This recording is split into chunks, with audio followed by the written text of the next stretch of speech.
episode of Nerds4Life SuperCoach. I'm your host, Peter. We have a big week coming up. There's a lot that I want to talk about. I want to talk about rookies that we've got coming in, and they're actually looking pretty good this week. Last week they were a bit thin, but this week they're looking pretty good. We've got primos, we've got trade outs, we've got a lot of players that we're looking at over the next couple of weeks who are coming down in price, and we've also got questions as well. So a big episode coming up. Last week was a strange week for me, personally. Everyone who had Max Gorn enjoyed the Max Gorn vice captaincy. I did not, because I was stupid and did not select Max Gorn at the start of the year. And I've mucked around with my rucks way too much this season, so no set and forget for me. But I still ended up having a decent score. I scored 2,300, which I was vaguely happy with. And I've never seen this before, but I've scored 2,300 in a week in round 7, and I went down in ranking. I actually lost 61 places. But then I've heard a few other podcasters who I didn't score 2,300 on the dot. I scored 2,300 and something. But I scored higher than some other podcasters, and they went up a few thousand spots, and I went down, and I had a higher score than them. So I don't really know how that works sometimes, but it is what it is. That's fine. I actually think my team's looking okay. So at what point in time of the year it is, I'm kind of happy with it. I've got some cash generation, and I've used my last boost this week, which I'm not happy about. And the reason I've burnt through all my boosts is because my starting team was so shit. It was, as I've mentioned it a few times on the podcast, but I've had the worst start to a season that I've ever had, and I just had to get rid of guys like, I really don't want to think about it, but guys like Short, for example. So it meant that I had to make a lot of corrections. But before we get into who I'm bringing in this week, and I'll tell you why, and a few of the other primos you should be looking at, as well as the rookie options, I just want to mention that please do subscribe if you're watching this on YouTube or on listening to it on Spotify. Also like our Facebook page, Nerds4Life SuperCoach, or our TikTok, Instagram, and Twitter, Nerds4Life SC. So that's Nerds, the number 4, and then Life SC.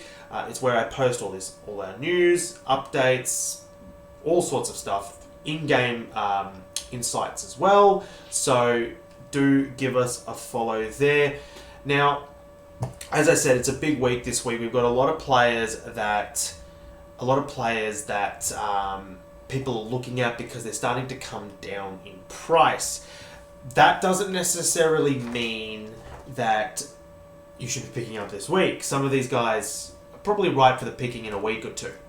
Now, before I get into that, I actually wanted to mention our weekly group winner, Pick It To Me. I like that, by Nathan. So it was Nathan's team, Pick It To Me. Scored a whopping 2,509. Massive score there, so congrats, Nathan. Good luck this week as well. Now, let's start with the rookie options. These are the guys that you want to be trading down to, okay? And I'm making 3 trades this week. Now, luckily, I made after the podcast, I actually made a trade, a little bit of a different trade. When Soldo was named injured and out for the next 4 to 6 weeks, I brought in Sweet. Jordon Sweet is the number 1 trade in. If you are going to trade in any player this week, it needs to be Sweet. He's played 2 games, he's on his bubble. What did he score last week? He scored a whopping 136. Huge score. But it was against a injured Marshall, who also, by the way, did not train this week. So that's concerning as well.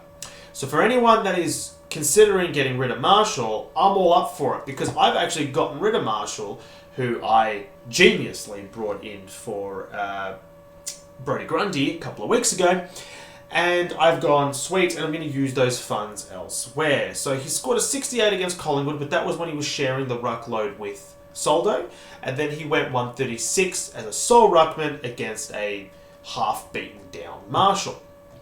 Now he's got to go up against Adelaide, and O'Brien is a He's a restrictive ruckman at times, but in saying that, he's leaked some big scores against him, so it's not too bad. But he's the number one ruck. He's probably not going to score 136 every week. He probably won't even average 100, but he should be a solid 85, and he's going to be better than most rookie options on field.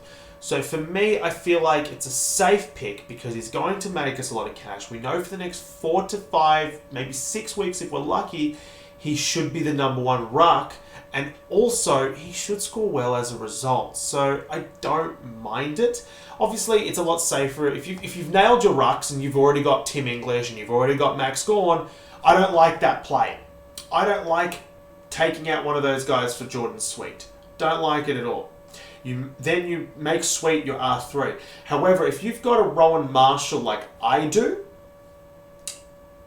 I am all for trading out Rowan Marshall for Jordon Sweet. All for it. I'm actually doing it this week, and I think it was the first trade I made. As soon as trades were open, I traded out Rowan Marshall immediately because I just did not want to see him in my team anymore after the last couple of weeks. So I'm done with him. He's dead to me. He's out. Jordon Sweet's in, and let's see how we go. Now, Jordon Sweet, as I said, is the number one trading target. Number 2 trading target for a rookie trade down is Jake Rogers. This guy, I think he was Rising Star nominated. He had a Rising Star nomination this week. Anyway, he's got a negative 41 break even. Yes, it's another Gold Coast player, but let's be honest. We always end up picking Gold Coast rookies every year. Gold Coast and GWS, they just pump out great rookies. I just want to say, this new website does confuse me. He scored a 28 against Sydney, and that's well below what he should be scoring. So that was his debut. It wasn't great, but then he went 98 against West Coast, and that's much better. He's then got Brisbane, who are a shell of their former selves this season. North Melbourne as well, who are not a great opponent. He's got a couple of tough ones against Geelong and Carlton, but then he should do well against Essendon and St Kilda in a few weeks' time as well. So his upcoming fixture's not too bad for his next 6 games. So I like it. I think he'll probably stay in the team. He's projected to make... What's he projected to make? He's projected to only make 60k, but that's not going to happen. It's taking into account this round 6 game. That's going to roll out of his rolling average very quickly. So he'll make a price rise this week. Let's just say he scores 41. He makes 37k this week, all right? Hopefully he scores in the 60s, okay? That's probably where he should be at, around a 50 to 60 score. He makes 40k, great. Then the next week, that 26 comes out of his rolling average, and it really starts to boost his cash generation from there. Hopefully he has another 1 or 2 spike games there as well, maybe against North Melbourne, and he starts to really bring in some cash. Hardwick was very excited about this kid. He's naturally an inside midfielder, so his main position is inside mid. He's playing forward because Gold Coast midfield's insane. They've got way too many midfielders at the moment. You got Raul, who's at the moment their number 1 midfielder this season. Anderson's having a pretty good year. Miller's back. Flanders is no longer playing there anymore, but guys like Graham and Cloese, those guys are killing it in the midfield as well. It means that, and Bailey Humphrey's around as well. Like, it just means that guys like Rogers, I think Swallow has been the sub a few times. Rogers is not getting midfield time, which is his natural position. But he's still doing well, and I think Hardwick likes him. He's a role player, and Hardwick likes those kind of guys like a Rogers and a Graham and a Raul. He just likes those kind of players, and he does remind me of those kind of Richmond players. So I've seen him play, and guys like, he reminds me of like a young Baker, okay? Like a young Liam Baker. And that could be really good for SuperCoach. So I like it. I think that he's the number 2 target, and I'm picking him. I've actually picked him. I've done that's the first player I've picked because I went early on Sweet. Sweet and Rogers are the 2 players you need to pick this week. Number 3 is Riley Garcia of the Dogs, who I'm also picking this week, by the way, because I went Sweet early last week, so I'm picking Rogers and Garcia this week. Garcia has a negative 74 break-even, which is great. He's also got... The website's still confusing me. This new website. He's got an 82 against St Kilda and then a 64 against Freo, which is not bad. But the reason I put him at number 3 is because his position is up for question. Bevo came out and said if Libba wasn't a late out, Garcia most likely would have been sub. And that is concerning, especially with Libba most likely coming back this week. However, Waitman comes out of the side with the injury for the next couple of months. And therefore Garcia, who's been playing forward, probably gets to keep his spot and not wear the vest. So I think that due to circumstance, he actually should be an okay pick still. And the Dogs have a decent record coming up. A decent fixture coming up. Hawthorn, Richmond. The Giants are tough. Sydney are tough. Collingwood can be tough. Depends which Collingwood you get. And Brisbane aren't the best. But then you've got Fremantle. And then before the bye as well. And then you've got North Melbourne coming out of the bye. I actually like, if this guy can hold his spot, I think that he should be able to make us about 100k. Potentially. So I like it. I'm doing a double trade down this week. And then using some of that cash to increase Marshall to another player, another primo, banking the cash. So I've got just shy of $286,000, which I'm going to use next week for a defender, which I will get into in a moment.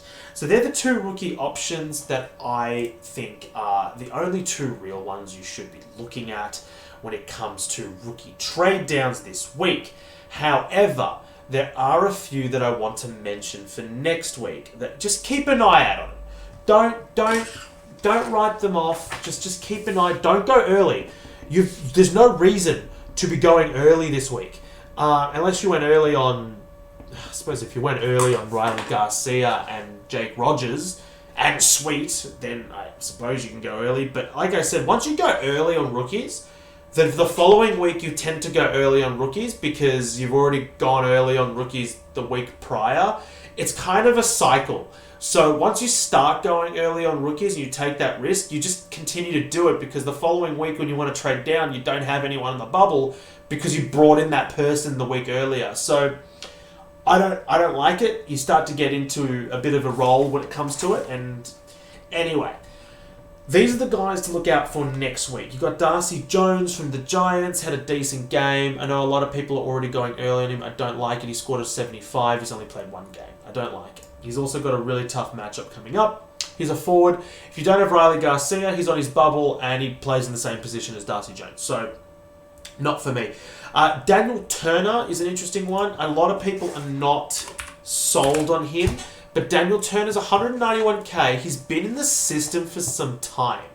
Unlike a few other rookies. What is this? His 4th AFL season. Not typically a great scorer, but he's had a bit of a positional change. He's now playing forward. He scored 101 points last week. But he did kick a lot of goals to get that. So, will he do it again?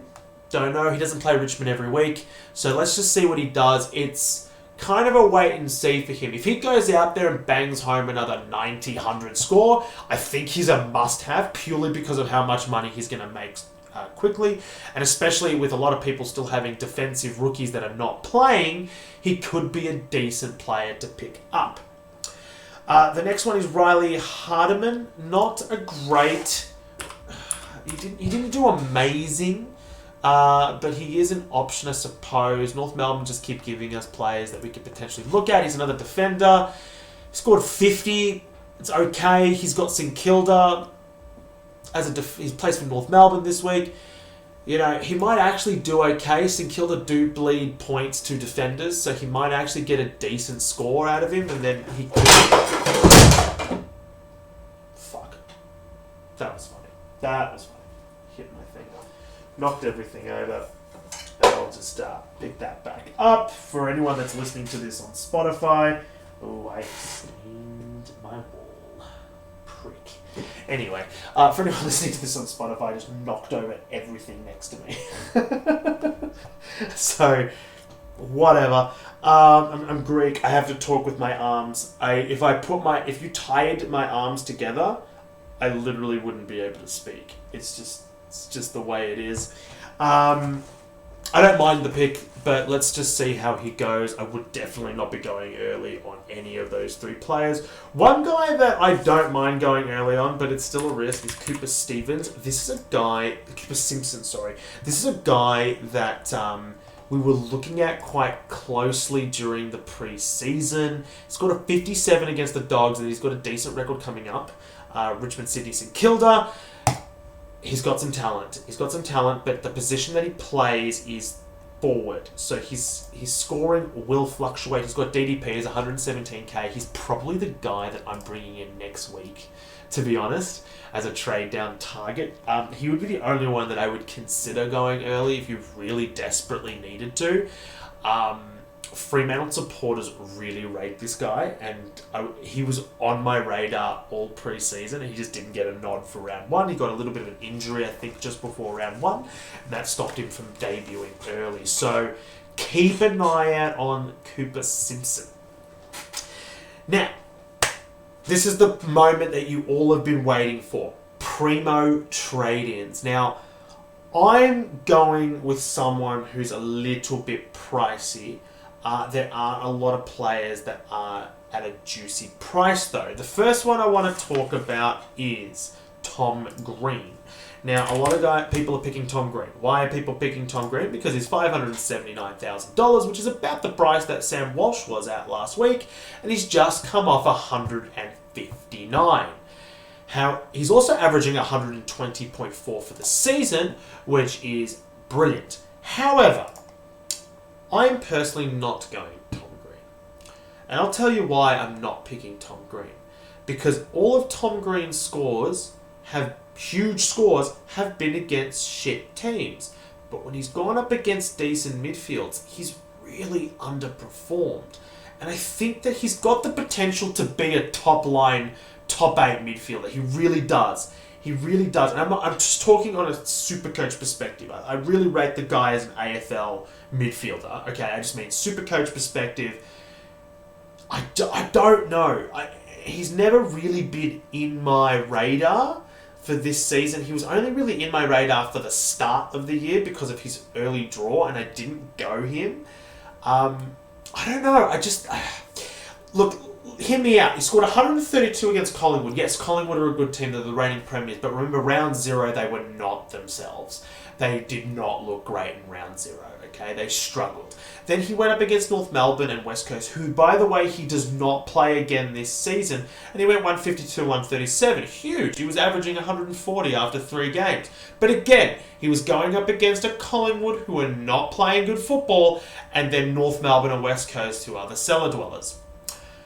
Gold Coast, he scored 109, which is an okay score, to be honest. It's an okay score, and they've got a pretty good midfield. But then he went 72 and 82 against St Kilda and Carlton.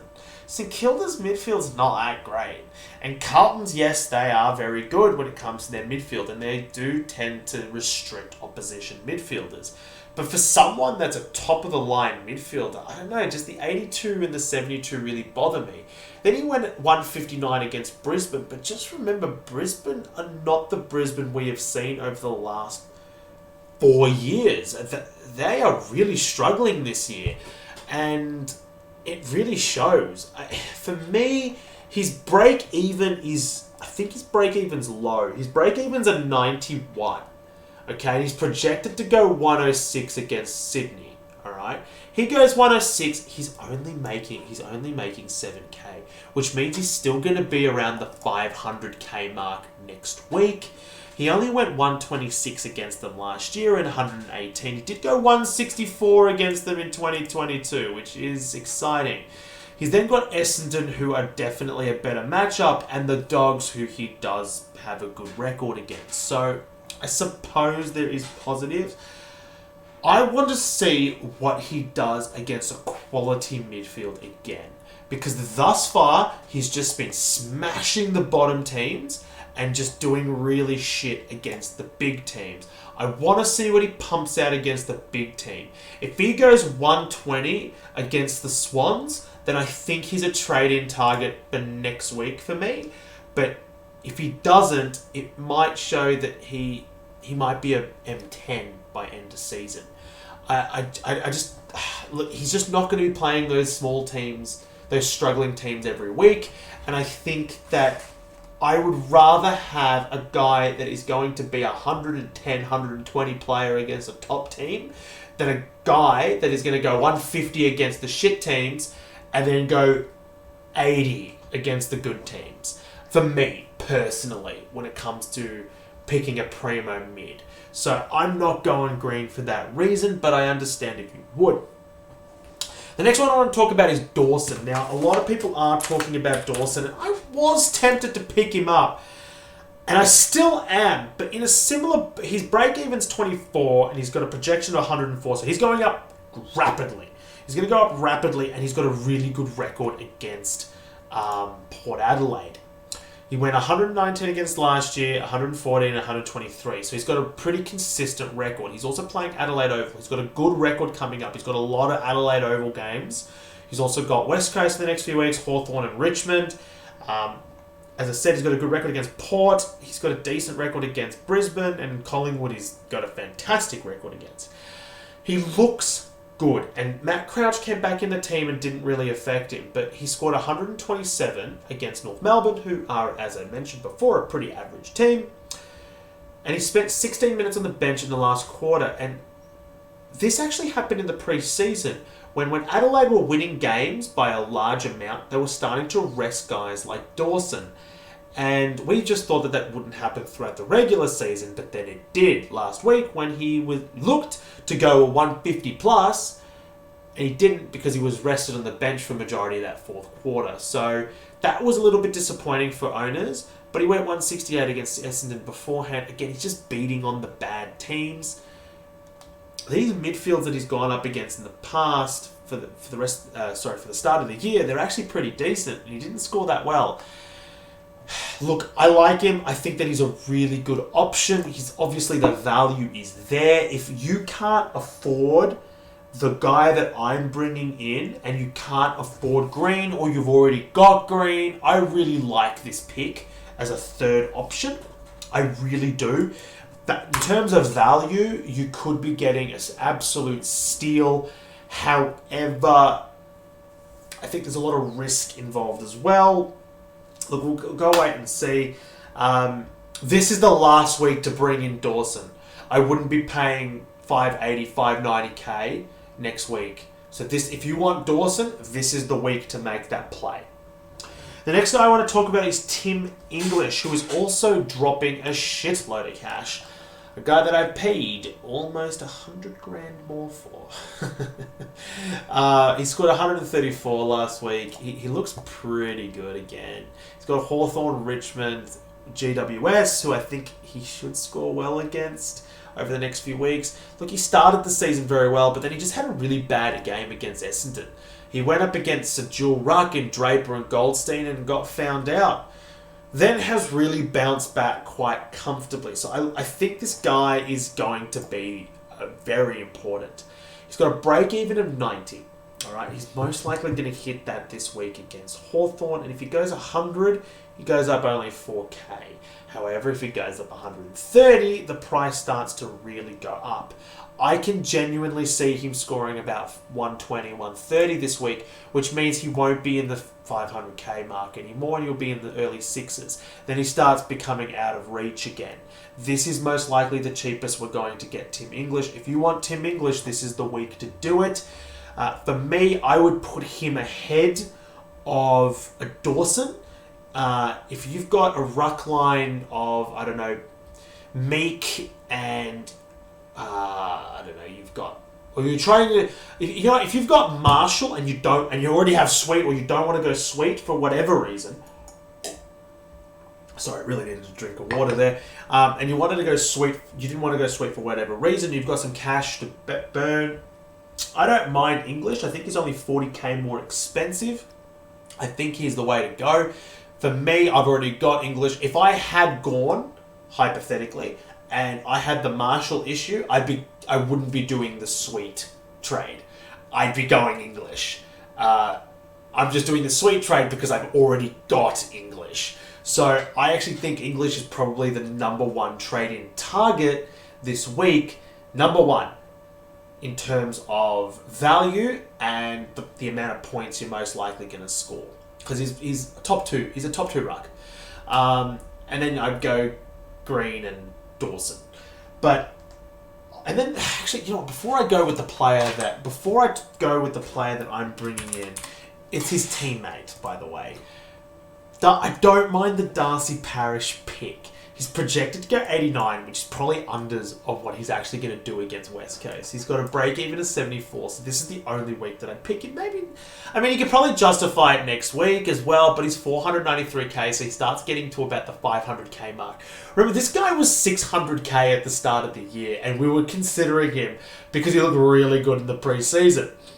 But then he had a bit of an injury mishap, and it did cause him to have a delayed start. He started scoring 80, 72, 61, 84, which are not great. He's been playing a lot of outside and not inside mid, which has reduced that score, but his disposal efficiency is really what's cost him. He's actually getting a lot of the ball, and he's going up forward and kicking goals. But he's just doing fuck all with the footy. I think against Adelaide he had a 68% efficiency, which is really low to his standards. He scored 125 against Collingwood, looked really good, and that's pretty low considering what he was on about half-time. He was on close to 90 points at half-time, so he slowed down after that. But he's got West Coast, the Giants, North, and Richmond next. Then he's got Gold Coast, Carlton, and West Coast again. Okay? He's got a really good record coming up. And I can see him making a bit of cash for you if you've got the cash if you've got the ability to do it. The only thing is, I don't know if I want Darcy Parish in the role that he's in to be my M8 at season end. So do be aware if you're bringing in Parish, you might be doing it as a cheap sort of primo option now while he's got a good draw over the next 6 to 7 weeks, and then you probably just dump him after the West Coast game, his second West Coast game. So just be aware of it. I'm paying up to avoid the second trade that I'm most likely going to make if I brought Parish in. I'm bringing in Zach Merritt. Now, the reason I'm bringing in Zach Merritt is because he's averaging 124 points. His break-even's 130, yes, which is quite high, but he's projected to go 122, and he's also playing West Coast. I can see him scoring. I can honestly see him making that break-even. Even if he doesn't, he goes down. He's not gonna be below 600k. He would have to have an absolute stinker to be below 600k. And again, he's playing West Coast, who he went 143 against last year, 110 and 111 against the year before that. Now he's got the Giants after that, just like Parish, and then he's got North Melbourne, Richmond, Gold Coast, Carlton, West Coast again. He's got a massively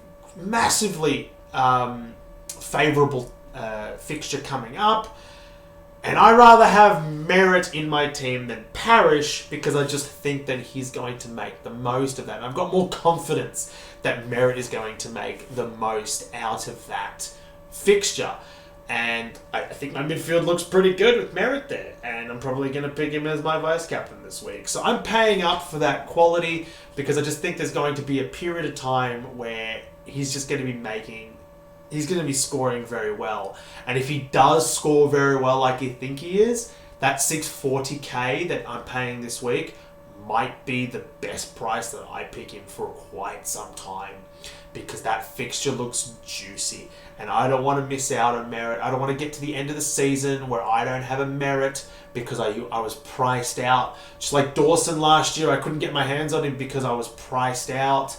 I think Callum Mills the year before was a guy that I couldn't get in, and he was the only top-line player I couldn't get in the year before because I was priced out. A lot of people were priced out on English. A lot of people are currently priced out on Heaney. don't want that to happen to Merritt, so I'm just going to grab him now, suck up the 640 price tag. I think he's going to go big this week, and that 640 could easily be 650, 660 soon, and then everyone else has lost him, and they're going with Parrish instead. Now, trade outs, Rowan Marshall. Number one trade out for me. Definitely get rid of Rowan Marshall. I'm done with Rowan Marshall. But I do want to talk about some guys that I'm looking at over the next couple of weeks.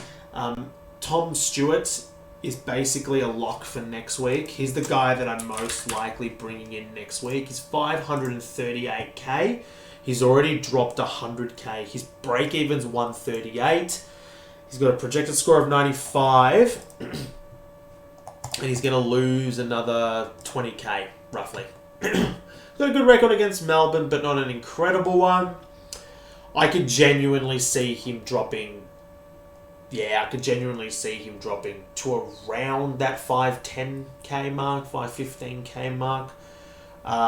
Which is not bad because someone like Max Holmes has got a projected score of 100, break even is 71, is going to go up by 13k, which means that I could potentially go Holmes to Stewart and only spend about 25k, which is actually pretty fucking good. Because I've got the cash to burn to do that next week. And then I could maybe go someone else to another primo defender. We'll see what happens. But I think that Stewart is definitely the number one target for next week. And then also someone like Petrarca next week too. His break-even's 188. Fucking hell, I brought him in last week. I can't believe he sputtered up. Watching Marlon Pickett just tag him out of the game was so infuriating. I watched Richmond lose, who are my team, and I watched them shut down the guy that I just paid a shitload of cash for and put a VC on. So, very annoying. Very annoying. But look, Christian Petrarca, I'm confident, will be a top 6 mid. He's got Geelong coming up, who are an okay midfield matchup. Carlton, who are a bit tough, but then he's got West Coast, St Kilda. He's got Freo, Collingwood, North Melbourne, all before his bye. Oh, no, North Melbourne's just after his bye. And then he's got a pretty good run after that. I'm confident that Petrarca's going to be a top-line mid still. I'm not too phased. I only lose that money if I trade him out. And I'm not going to end up trading him out, of course, unless he gets injured. Hopefully not, fingers crossed. But I think next week, or even in a couple of weeks, Petrarca's going to be very juicy. I can't believe I'm saying this, but he might be about 530k. I think some of the projections I've seen on Twitter are, which hurts me considering that's 100k cheaper than what I paid for. But that's going to be the price tag that he's roughly going to be in a couple of weeks. So keep an eye out on track. It's going to be interesting over the next few weeks. There are going to be bargain buys. If you can't get guys like Green and Dawson and English this week, don't worry. There are bargain buys coming up. I really think that English is the one that you should be going for if you don't have an English, if you haven't secured your ruck line. If it comes to primo targets, however, if you've got an English, I really like the Green, the Dawsons. They're the next two in line. Now, moving on to questions. Did I get any on Twitter? Nope. No, I didn't. I got 4 likes and no one asked me a question. Cool. Did I get any on... I know that I got some on Facebook. Let's take a look. Alright. So recording... No, that's insights. Comments. All comments. Here we go. Toby Pierce, what is your rank? It's around the 12,000 mark, which is about where half the Dr. Supercoach boys are at. So just putting that into perspective. I'm also beating a few, I think I'm coming second or third in the SuperCoach PodMasters Seed 2 ladder as well. I've had a few wins in a row, so I don't think I'm doing too bad, especially how bad my season started. John A. Welsh, top fan. What is the pathway to Gorn if I have Cherry and Grundy? Can it be done? Well, it can be. I mean, if you don't have Swede, you could trade down... I mean... if you don't have Sweet, you could trade down Cherry. I don't like this, by the way. Actually, I don't want to do this because Grundy has his the best venue that he's ever performed in is the venue he's about to play in. I think it's the SCG. So I think that this week I wouldn't trade a Grundy. His break-even's only 76 and he's projected to go 98, which is probably unders to what he's going to score because Briggs has been leaking points badly this season. I could see Grundy going 120. Honestly, I really could. So this is not the week that I'd do it. But hypothetically, if you did want to do it, you could, it should be this week. Alright, so this is what I would do next week. If you've got Livingston on your bench, I would trade Livingston out, get Sweet in, okay? Ride the Grundy score. No. Yeah, ride the Grundy score, right, this week, because I think he's going to do well. And I'm pretty sure Cherry still has... I think Cherry's going to be okay too. Yeah, he's got a low break-even too of only 60, so he's got more money to make. And by the way, Rowan Marshall is injured and potentially might not even play. And if he does, he's going to be on one leg anyway. So he's going to make Cherry's going to make at least another 20 to 30k from this week alone. So I wouldn't be trading out either of those guys to Gorn. So as I said, if you've got Livingston on your bench, trade Livingston out, Sweet in, right? Then next week, after Grundy and Cherry had their decent scores, trade out one of them, probably Cherry, down, right? And then trade Cherry down, trade Grundy up to Gorn, move Sweet onto your bench, onto your R3, and then R2, sorry, and then bring in probably Livingston back in if you really want. I don't mind. I don't hate it. Maybe keep Livingston. Don't do the Livingston trade. See if you can trade out another rookie and move Livingston to your forward line. Actually, that's the better option. But what I'm saying is just keep Cherry and Grundy for this week. I think both will go about 120, and then just bring in Sweet for R3, and then do all that next week. But yeah, you've got the ability to do it, and that's how I would do it if I was you. Simon Smith, do I? And then it's do I, because there was an exclamation mark for the people that don't see this on Spotify. Do I play Sweet at R2 and trade Grundy?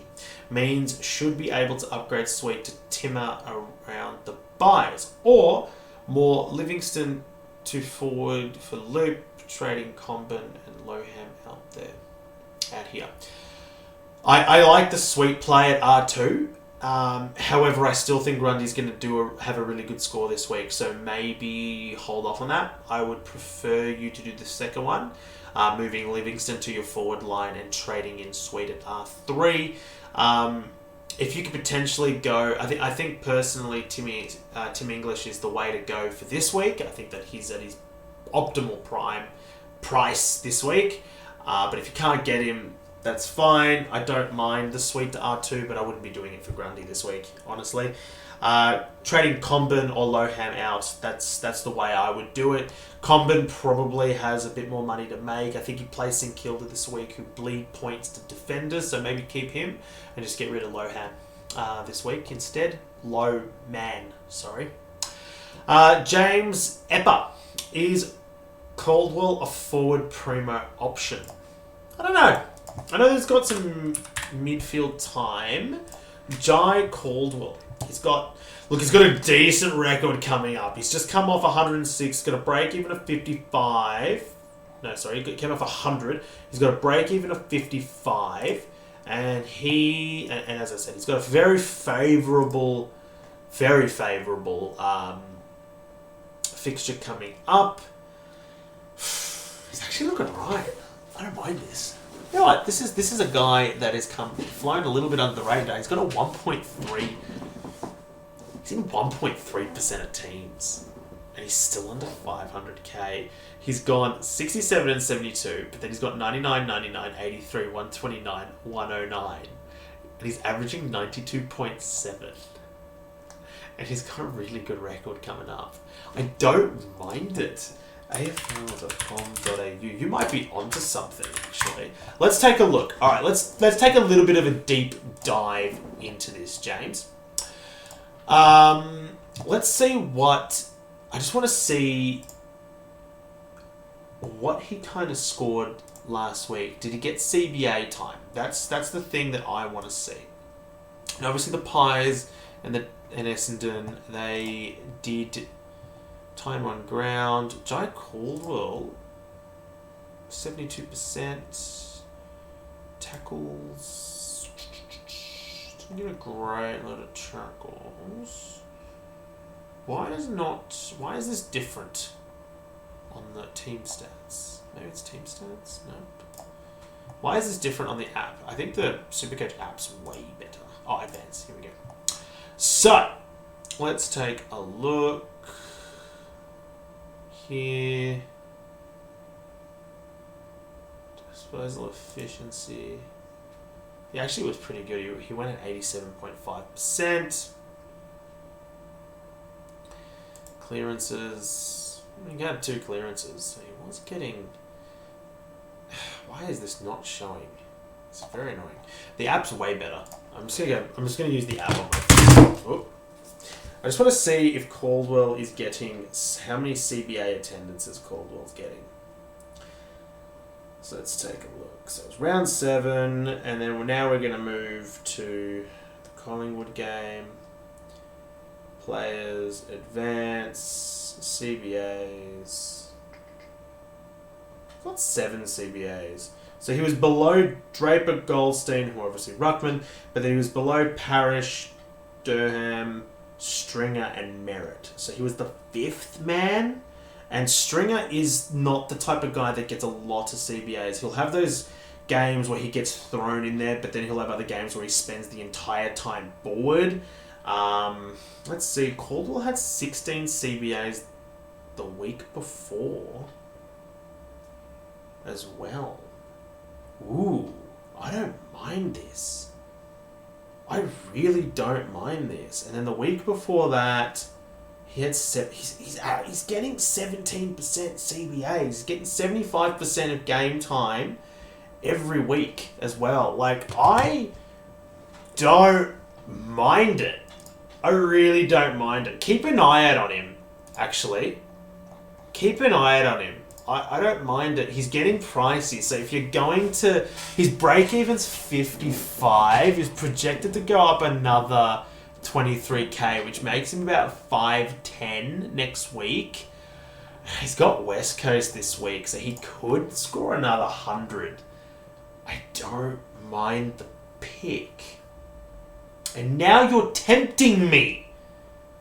Look, I don't mind it. He might be.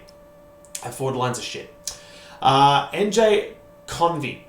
With Gorn R1, is it worth taking the punt on Sweet and trading Meek to him? Was originally going to be to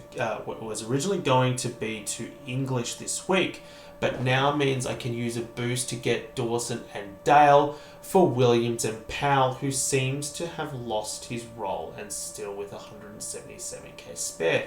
Thoughts on why I should do one or the other? Wait, so is it worth taking a punt on Sweet and trading Meek, right? So trading out Meek to get Sweet, right? And then using a boost and you get Dawson and Dale. Okay, so you're using the cash for Meek and you're getting Dawson and Dale. I actually don't mind that. I don't mind that because you're getting a decent midfield and backman. And you got 177k in the bank as well. My only issue with that is Dawson and Dale aren't forwards. So who are you replacing Powell with? That's the thing. If you're replacing Powell with a Hugo Garcia, I don't love that because Dawson and Dale will have to score more than Meek and Powell. So Dawson and Dale, which could... Dawson and Dale and Meek Dawson, Dale, and Sweet would have to score more than Williams, Powell, and I've confused myself. Look, the safe option is English. I think English is the one that you want. Trading down... I don't know how I've confused myself so much. Trading down to Sweet from Meek, I think is silly because Meek's still got a lot of cash to make. He's got a decent a decent draw coming up. Let's see what Meek's... He's 452k. He's got a 56 break even. Like, he could still make you cash. He really could. You know, the dogs, he could still make it. No, I don't like it. I don't like it. I would prefer you go to English than Sweet. I don't think you need to do that. You need to get Sweet, but not for Meek. I'd be putting Sweet at R3 and just raking in cash, personally. I don't think Dawson or Dale are... I don't think Dawson's going to be a top 8 mid. I just don't think he is. I think he's got the ability to score, to average a top 8 level potentially, but I just don't see him finishing as a top 8 mid 100%. There's a lot of risk there. Dale won't be a top line mid defender. He's scoring well enough. He'll make you some cash. He'll be okay, but at the end of the day, you're probably going to end up trading Dale out anyway. So if you're prioritizing Dawson and Dale over English, I just don't think that's the play for me. Nah, I wouldn't be doing it. James Gomez, can I get 60 trades? I wish, man. I really do. Scott Warwick, too sweet or not too sweet? Too sweet. 100% too sweet. It's too sweet to pass up or something like that. That's going to be the title of this episode. It's going to be the title. I'm going to make a sweet pun. I don't know what I'm going to say, but I need to make a sweet pun. Carl Lurch, is Jack Steele carrying a small injury which could be affecting his scoring? Knees seems to be pretty taped up. Yeah, he didn't train this week, so keep an eye out on teams. He might be out for a week. He might be rested, which kind of means, unfortunately, he's probably a trade out. To be honest, if he's out for a week, you could probably hold him. Just wait for teams. I think wait for teams. Also, thoughts on Jack Bowes, Geelong, as a D5 to then trade up to Stewart in a few weeks. You know what? When I was on the SuperCoach Co-Captains podcast last week, we talked a lot about Bowes. He's starting to really get into some good form, and he was a guy that I was keeping an eye out on over the pre-season. He's got a 50 break even, which is low, and he's projected to go 67, which is definitely unders. If you actually look at the way he's been scoring, he's got 104 and 124. So he's gone 35, 90, 104, 124, and then 80. It's decent. It is decent. He's getting midfield time. I do like him. However, to pick him and then go to Stewart is something I don't like. I don't like that play specifically. I think if you're going to be picking up Jack Bowes, you think that he is a keeper, and I don't think that he is a keeper. I think that this is the play that I think you've missed the boat. He's already made 100k. This is the play you should have been making when he was in the 300k mark. I think he's now a little bit too pricey to be jumping on him because I just don't see there being a crap load of money for him to make. He might go up another 40k if you're lucky, and I just think there's better options coming along. Next week we've got rookies like Darcy Jones and Daniel Turner and Riley Hardman, who you probably will make you the same amount, if not more money, and are way cheaper. So no, I don't like that at all. Isaac Rankin, a forward target. Carl again. Yeah, this one hurts me. Or Cal, sorry. This one hurts me because I traded him out right before he went 112 against Carlton. Yeah, I think he is someone that we should be really looking at, but I just think there are better players at the moment. Rankin, he's 493k, he's got an 84 break even, he's projected to go 115 and he only goes up 14k. He might not do that. 115 is probably a bit high compared to what he's going to score. He's probably around a flat 100 mark. He's not that much more. He won't increase a lot. He'll be around 500k, which is fine for a primo keeper.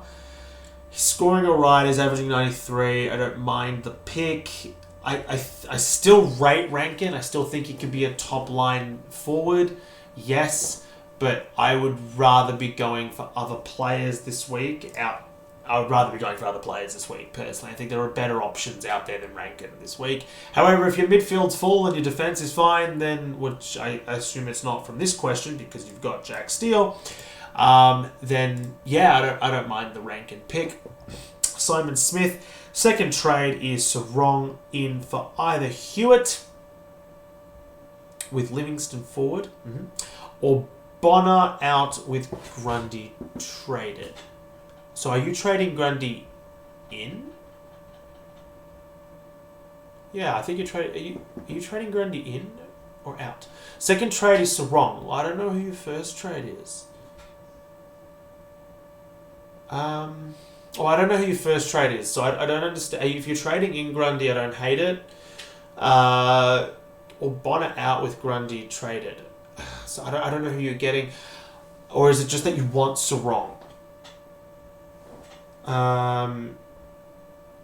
Second trade is Sarong in for Hewitt with Livingston forward or Bonner out, Grundy traded. So are you trading out? I'm confused. I'm sorry. I don't know how to answer the question. I'm sorry. Sarong's definitely someone that you should be picking up though, by the way. He's probably getting close to bottoming out.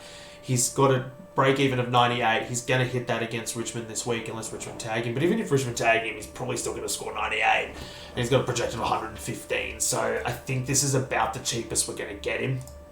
Although I can see Marlon Pickett going to a Brayshaw instead. Personally, he's scoring really well. His floor, if it's 94, it's definitely someone that you want in your team. So you should get him. Shane, Christopher... Let's see. Sell Bont. No, don't sell Bont. If you've paid 750k for Bont, or 734k, sorry, for Bont, you're not going to sell him for 614. He's got Hawthorn, man. He's going to smash Hawthorn. I can see 150 score easily. Then he's got Richmond, who's probably going to go 200 against. And then he's got the Giants, because Marlon Pickett can't tag someone of Bont size.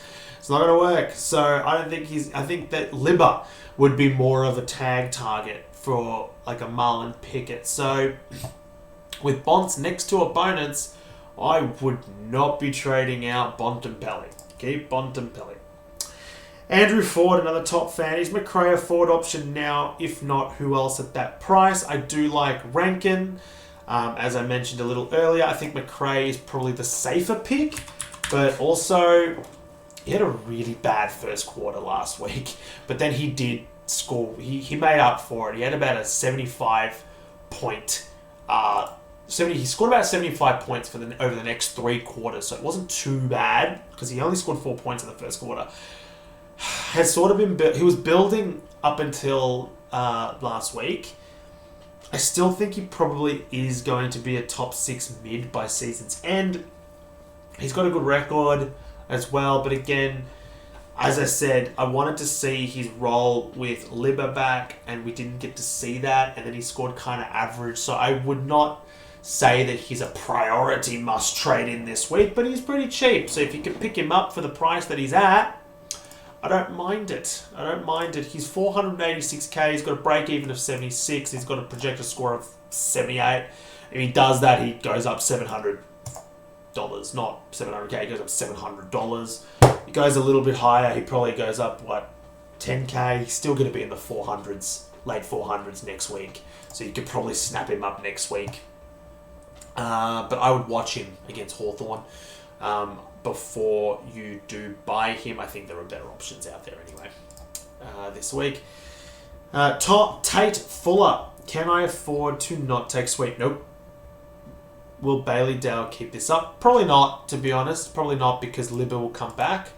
So nope, I don't think Bailey Dale will keep this up. Should I trade Jacksons to get Dale and Parrish both in this week? Ooh. I actually like that. Jackson has dropped off significantly. And he does provide ruck cover if you've got a Livingston, so there is value in keeping Jackson. It could still be a top 6 forward by the end of the season. However, Tate, you should 100% take Sweet. Sweet is a priority this week. He's going to make us a bucket load of cash, so I'd be taking Sweet. I do like trading Jackson out for Dale and Parrish. I think both will make you about 100k. Easily, and I also think Parrish's record again, and Dale's record actually over the next 2 to 5 games are pretty favourable, so you should get some decent scores out of it. If you could get Sweet, Dale and Parrish this week, I'm all for it, Tate. I love that. Can I afford to not? No, you should take Sweet. No, take Sweet. Greg Anderson. Is it worth going to Sweet for money-making potential? Given a shortage of decent rookies, is D. Jones from GWS worth a go? He got up the ground a bit. So job security. Job security is okay from what I've been told. I've been hearing about Jones a lot over the summer as well. They've featured him on podcasts. I know that they rate him highly, but no, why are we going early on Jones? Why go early on a defender when we've got guys on the bubble who are probably better, like a Sweet, 100% Sweet, like a Garcia, like a Rogers. Jones is definitely someone that I'll be looking at for next week, along with Cooper Simpson. I think that he's great value too. I wouldn't be going early on Jones. So that's a no, Greg. Keddy first. Is Matt Roberts, Sydney defender midfielder, got more to make? Or at the point of trade down? No, he's still got heaps of money to make. Matt Roberts, he's got a break-even of 37. He's got a projection of 94, which is realistic. He's probably going to make us 26k this week. No, he's got more money to make. I think he's got another. I think he'll have another. His projected BE is still going to be low enough, so you could probably keep him for another week. So for me, I'm most likely keeping Roberts this week, and if he doesn't have like a spike 120 game or something like that, then I'm probably trading him out for Stewart next week. So he'll be around 440k next week, Roberts, and then I've got 285k in the bank. I only need to use about 100k of that to get Stewart. Not even. I only need to use about 80 or 90k of that to get Stewart next week. So my plan is to get rid of Roberts and Holmes next week. Again, plan. We don't know if this will actually work out. My plan is to get rid of Holmes and Stewart, Holmes and Roberts next week, and potentially upgrade to Stewart and Houston. And then my backline's complete, and I'm very happy. So, no, keep Roberts. Definitely hold Roberts. And I think that's it for questions. So, before we finish up, I do want to go through my captain scores for the week, who I think will be the best captain and vice-captain players. Let's take a quick look. This has been a long episode. I do apologise. I've crapped on way too much. Thursday night, Adelaide versus Port Adelaide. If you're going to pick anyone from this game, it will not be Connor Rosie, who had a hamstring issue and is playing, apparently. I would not be going Connor Rosie on this game, purely because if his hamstring flares up, he's going to bump home a 50 for you. I don't mind a Butters in this game as a VC. He went 134 against them last year. I do not mind that. But I think there are better options later on. Friday, Carlton versus Collingwood. Good. Oh, that's a decent matchup for Walsh, isn't it? I'm pretty sure Walsh has a good record against the Pies. No, he doesn't. Nope, he's got a pretty average record. No, wouldn't be Walsh.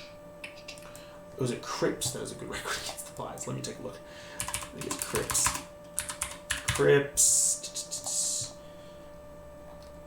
I keep forgetting that it's different on this stupid. No, Cripps doesn't have a good record either. How does Dacos do? Dacos does not either. Do you know what? I don't like anyone from this game. Just avoid this game. Avoid the Friday game, if you can. Saturday, Swans versus the Giants, or the Orange team. I mean, if you're bringing in Tom Green, I don't mind it. If you've got Isaac Heaney, I don't mind it as well. Isaac Heaney's been in great form. I just think there are better vice captain options this round. I think both will score well this week, but I think there are better vice captain options. St Kilda versus North Melbourne, I would usually say Steele, but not with the injury issue. I don't like anyone from this game at all. Yeah, nobody. Maybe a Cherry. Actually, if you've got an odd little Hail Mary, I don't mind a Cherry, especially if Marshall doesn't get up for this week. Melbourne take on the Cats. I'm pretty sure Petrarca's got a great record against Geelong. He does. He's got 121, 91 and 146 in his last 3 outings. So I don't mind a Christian Petrarca. Gawn, though, is probably the guy that I would pick. He's been in insane form and it hurts to watch him. That's surprising. He doesn't have a great record against Geelong. Look, if for whatever reason Stanley's not playing Conway players, Gawn should be your vice captain. Just keep an eye out on teams. Gawn's probably the only one that I would pick from this game if you're going to pick someone. But this following game, 8:10 p.m, West Coast take on Essendon is who my VC is going to be, and that is Zachy Merritt. That is who I'm going to VC this week. He's going 124 already. He's got 143, 110, and 111 against West Coast in his last 3 outings, and West Coast are bleeding points to mids, so I think that's the way to go. Then the captaincy choices are Richmond take on Fremantle. Look, to be honest, I'm a little bit worried about this. You know what? I might actually probably change it. I might not go the Sarong. The reason I might not... you know what? I'll just leave it on Sarong for now. But I don't know. See, Marlon Pickett could shut Sarong down. He really could shut him down. He's a very similar body type. And he probably could keep up with Sarong. So that does concern me because he did a very good job against Petrarca. And if Richmond choose to tag again, it could mean that Sarong has a really bad score. I still like Sarong, but just be careful. The Dogs taking on Hawthorn. I like the Dogs. I think that if you're going to pick anyone, to be Bontempelli in this game. And then Brisbane take on the Suns. Matt Rowell, Miller, Anderson, any of those 3 guys you could pick quite comfortably. I think there's a lot of good captaincy options. But for me, the best VC option for the round is Zach Merritt. So if you can do it, I'd be going Zach Merritt and then working out your captain after that if he doesn't do well. But I think that he will, and you won't need to worry about it. Personally, I moved Caulfield onto my field in order to cater for the captaincy swap. So I can just put the captaincy on Caulfield if Merritt goes big, which I think he will, and Roberts will get his score as the emergency on my field. And that is it for this week's episode. Thanks so much for listening, guys. Make sure to subscribe, like us on all social media, which I mentioned before, which is Facebook, TikTok, Instagram, and Twitter. And thanks, guys, for watching, and I'll be back same time, same place next week.